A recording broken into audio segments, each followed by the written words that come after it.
Welcome students. आज इस video में हम अपचयन एवं उपचयन अभिक्रिया के बारे में जानेंगे। रिडक्शन एंड ऑक्सीडेशन रिएक्शन के बारे में हम सीखेंगे।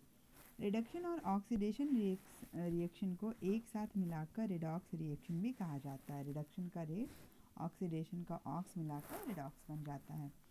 पढ़ना शुरू करते हैं हम। पहले उपचयन अभिक्रिया, ऑक्सीडेशन रिएक्शन। अब इसके इंग्लिश नाम से अगर हम देखें ना तो इसमें लिखा हुआ ऑक्सीडेशन, यानी कि ऑक्सीजन का एडिशन। और इस प्रकार इसकी परिभाषा हो जाती है, यदि अभिकारक में ऑक्सीजन जुड़ने की प्रक्रिया होती है, ऑक्सीजन की वृद्धि होती है अभिकारक में, तो हम ऐसी अभिक्रियाओं को उपचयन अभिक्रिया कहते हैं, ऑक्सीडेशन रिएक्शन कहते हैं। अभिकारक हम जैसा कि जानते हैं कि वो अभिक्रिया में भाग लेते हैं। कोयला जलते हुए या कभी जलाया भी होगा सभी ने। कोयले का सूत्र होता है, संकेत होता है C।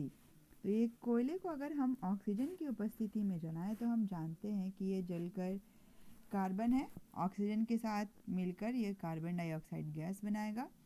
और साथ में अन्य चीज़ें जैसे कि कोयला जलने से हमें थोड़ी देर के लिए प्रकाश और ऊष्मा, जिसकी वजह से हम भोजन पका पाते हैं, ये मिलता है। तो ये जो कार्बन में ऑक्सीजन जुड़ा, उसके जुड़ने से बना कार्बन डाइऑक्साइड। क्योंकि इस अभिकारक में ऑक्सीजन जुड़ा, अभिक्रिया हो गई ऑक्सीडेशन यानी कि उपचयन। अगर हम कॉपर का उदाहरण लें, कॉपर एक चमकदार भूरे रंग का तत्व है।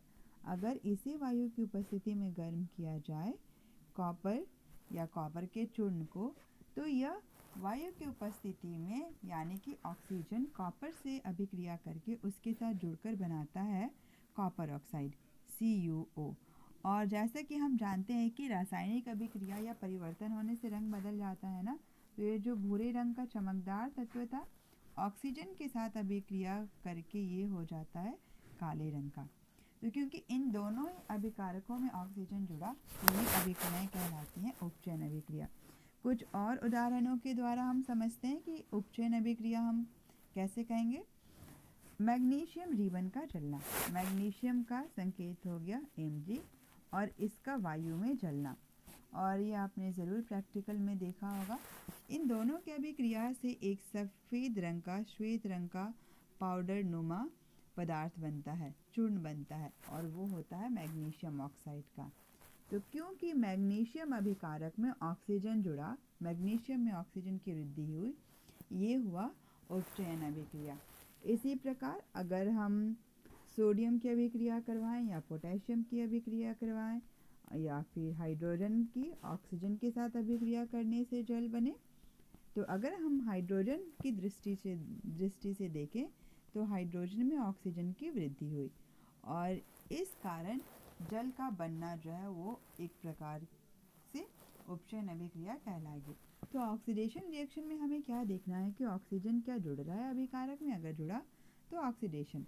इसकी एक दूसरी परिभाषा है जो बाद में हम पढ़ेंगे, कि अगर किसी अभिकारक से हाइड्रोजन हटता है या हाइड्रोजन की कमी होती है ना, तो उस अभिक्रिया को भी हम ऑक्सीडेशन रिएक्शन कहेंगे।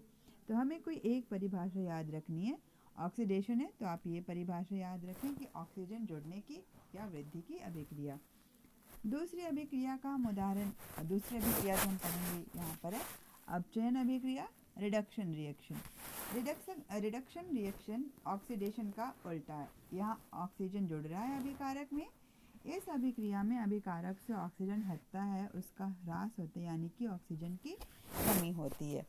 जैसे कि अगर हम पिछली अभिक्रिया के कॉपर ऑक्साइड को लें और इसके ऊपर से हाइड्रोजन गैस को प्रवाहित किया जाए और साथ में इस अभिक्रिया को ऊष्मा भी दिया जाए, तो देखने को मिलता है कि कॉपर का जो काला रंग था ना, वो हट गया और ये वापस भूरे रंग का हो गया और साथ में बन जाता है जल। तो क्योंकि इस कॉपर ऑक्साइड से ऑक्सीजन हट के बस कॉपर बनाना, तो ये अभिक्रिया कैसी कहलाई, अपचयन अभिक्रिया कहलाई।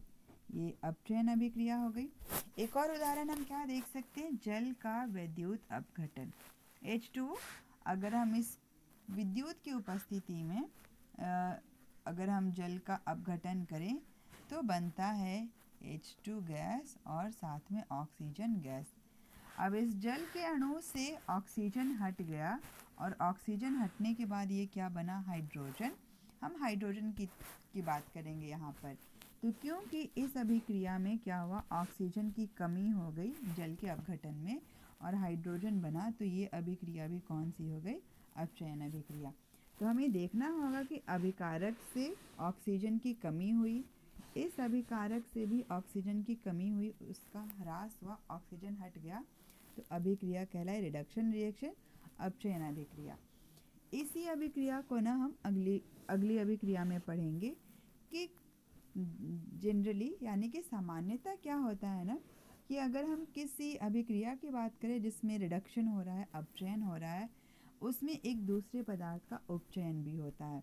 यानी कि ऐसा देखा जाता है कि कुछ अभिक्रियाओं में उपचयन एवं अपचयन साथ में होता है।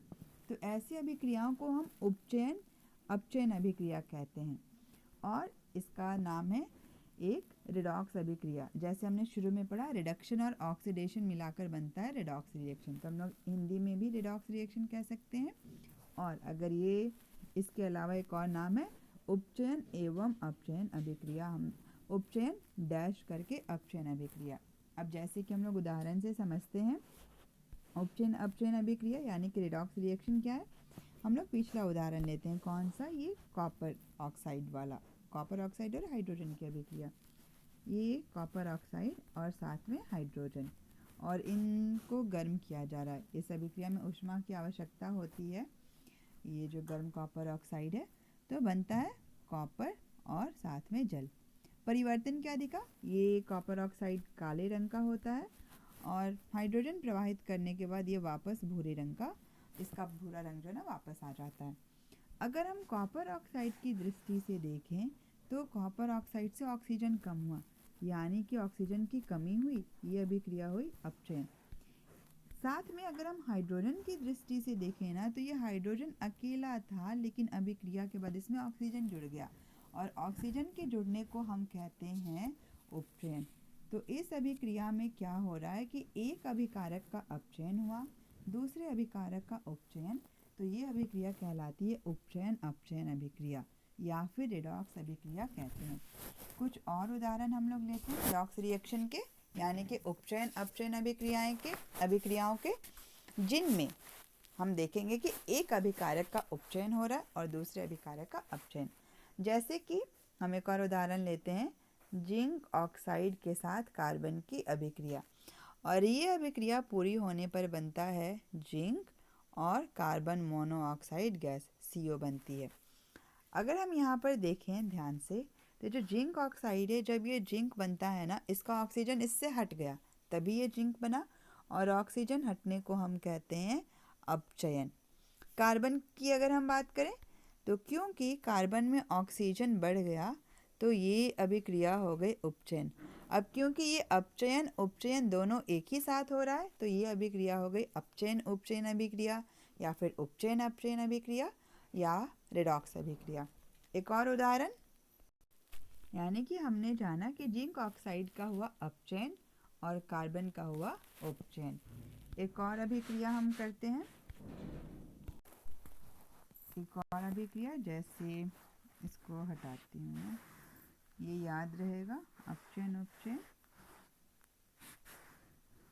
दूसरी अभिक्रिया ये है मैंगनीज ऑक्साइड की MnO2 की अभिक्रिया हाइड्रोजन क्लोराइड यानी हाइड्रोक्लोरिक अम्ल के साथ, और इस अभिक्रिया के पूरी होने के बाद बनता है मैंगनीज क्लोराइड MnCl2 साथ में क्लोरीन Cl2 और बनता है जल। आप इस अभिक्रिया को अब से भी संतुलित करने की कोशिश कर सकते हैं, प्रयास कर सकते हैं संतुलित करने का। अब इस अभिक्रिया में क्या होता है कि ये अगर हम MnO2 की तरफ से देखें, ये मैंगनीज ऑक्साइड से मैंगनीज क्लोराइड का बनना, इस अभिक्रिया में क्या हुआ, ये जो ऑक्सीजन था वो हट गया, इसकी कमी हो गई, तो मैंगनीज ऑक्साइड का हुआ अपचयन। तो यहाँ पर एक अभिकारक का हो रहा है अपचयन। अब अगर हम हाइड्रोजन क्लोराइड यानी हाइड्रोक्लोरिक अम्ल की दृष्टि से देखें HCl, तो ये HCl से Cl2 का बनना। अब यहाँ पर क्या हुआ, हाइड्रोजन हट गया ना, तो एक और परिभाषा के अनुसार हाइड्रोजन का हटना कहलाता है उपचयन अभिक्रिया। तो यहाँ पे ये दोनों अभिकारकों में क्या हो रहा है, एक का अपचयन दूसरे का उपचयन। तो ये अभिक्रिया भी उदाहरण हुई किसका, अपचयन उपचयन अभिक्रिया यानी कि रेडॉक्स अभिक्रिया का उदाहरण हुई।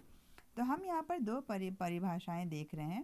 पहले जैसे उपचयन अभिक्रिया में ऑक्सीजन जुड़ना या ऑक्सीजन हाइड्रोजन का हटना, जैसे कि हम ये लास्ट में देखते हैं कि ये हाइड्रोजन हटाना, इस कारण से भी ये अभिक्रिया हो गई उपचयन अभिक्रिया। जबकि इसके पहले में जहाँ पे ऑक्सीजन जुड़ रहा है, हाइड्रोजन में ऑक्सीजन जुड़ा, तो जुड़ने की वजह से उपचयन, हाइड्रोजन हटने की वजह से भी उपचयन। इसी प्रकार अपचयन अभिक्रिया की भी दो परिभाषा, एक तो ऑक्सीजन हटना, और अगर ऑक्सीजन हटता है ना तो यहाँ पर दूसरी परिभाषा में है हाइड्रोजन का जुड़ना।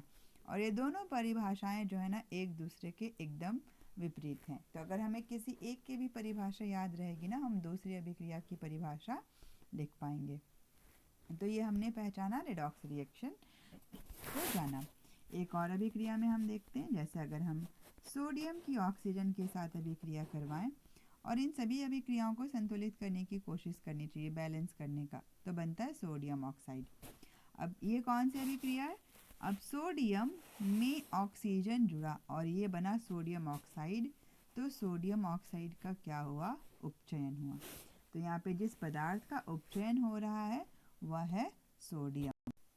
एक और अंतिम अभिक्रिया हम देखते हैं उपचयन अपचयन को समझने के लिए, और ये अभिक्रिया सोडियम का ऑक्सीजन से अभिक्रिया करना उपचयन अभिक्रिया है। एक अंतिम अभिक्रिया हम देखते हैं और ये है लेड ऑक्साइड की कार्बन के साथ अभिक्रिया। इसे भी संतुलित करने की कोशिश करनी चाहिए सभी को, और इस अभिक्रिया में बनता है लेड और कार्बन डाइऑक्साइड गैस। अब हमें ये बताना है कि किस पदार्थ का उपचयन हो रहा है, किसका अपचयन हो रहा है। तो हम शुरू करते हैं सबसे पहले अभिकारक लेड ऑक्साइड से। लेड ऑक्साइड से बना लेड, ऑक्सीजन हट गया, तो इसी कारण लेड ऑक्साइड का क्या हो रहा है, अपचयन हो रहा है। दूसरा अभिकारक है कार्बन। कार्बन अभिक्रिया के बाद बन जाता है कार्बन डाइऑक्साइड, यानी कि ऑक्सीजन की वृद्धि, इसीलिए कार्बन का क्या हुआ, उपचयन। तो इस अभिक्रिया में क्या हो रहा है, लेड ऑक्साइड का अपचयन हो रहा है और कार्बन का क्या हो रहा है, उपचयन हो रहा है। हम कुछ अन्य बातें भी जानते हैं उपचयन एवं अपचयन अभिक्रिया से संबंधित, ये परिभाषाएं, और ये आप हायर क्लासेस में पढ़ेंगे। उपचयन में इलेक्ट्रॉन की हानि होती है, यानी कि कोई पदार्थ इलेक्ट्रॉन का त्याग करता है। अपचयन में इलेक्ट्रॉन की प्राप्ति होती है। जैसे अगर हम सोडियम से सोडियम आयन बनाएं, सोडियम क्या करता है, इलेक्ट्रॉन का त्याग करता है और खुद धनावेशित यानी पॉजिटिवली चार्ज हो जाता है। तो सोडियम ने क्योंकि इलेक्ट्रॉन का त्याग किया ना, तो सोडियम का क्या हुआ, उपचयन हुआ। इसी प्रकार अगर हम क्लोरीन देखें, क्लोरीन इलेक्ट्रॉन को एक्सेप्ट कर सकता है, ग्रहण कर सकता है, और ग्रहण करके ये बनाता है chloride minus ion, negative ion बनाता है, ऋणावेशित आयन। तो क्लोरीन का होता है अपचयन। तो इलेक्ट्रॉन की हानि होने से उपचयन, इलेक्ट्रॉन की प्राप्ति होने से अपचयन। जिस पदार्थ ने इलेक्ट्रॉन दिया उसका अपचयन हुआ। सोडियम ने इलेक्ट्रॉन दिया, उपचयन हुआ। यहाँ पर क्लोरीन ने इलेक्ट्रॉन ग्रहण किया, प्राप्त किया, तो क्लोरीन का अपचयन हुआ। इलेक्ट्रॉन देने वाले को अपचायक कहते हैं, यानी कि सोडियम अपचायक, और इलेक्ट्रॉन प्राप्त करने वाले को ऑक्सीकारक या उपचायक, यानी कि जो क्लोरीन है वो हुआ उपचायक। क्यों अपचायक, क्योंकि सोडियम की सहायता से क्लोरीन का अपचयन हो रहा है, इसीलिए सोडियम अपचायक। क्लोरीन को उपचायक क्यों कहेंगे, काम ये उल्टा लग सकता है, क्योंकि क्लोरीन की वजह से क्या हो रहा है, ये जो सोडियम है ना इसका उपचयन हो रहा है। तो ये कुछ अन्य बातें ध्यान में रखने के लिए। उम्मीद है कि ये उपचयन और अपचयन अभिक्रिया समझ में आई होगी। Thank you, happy learning.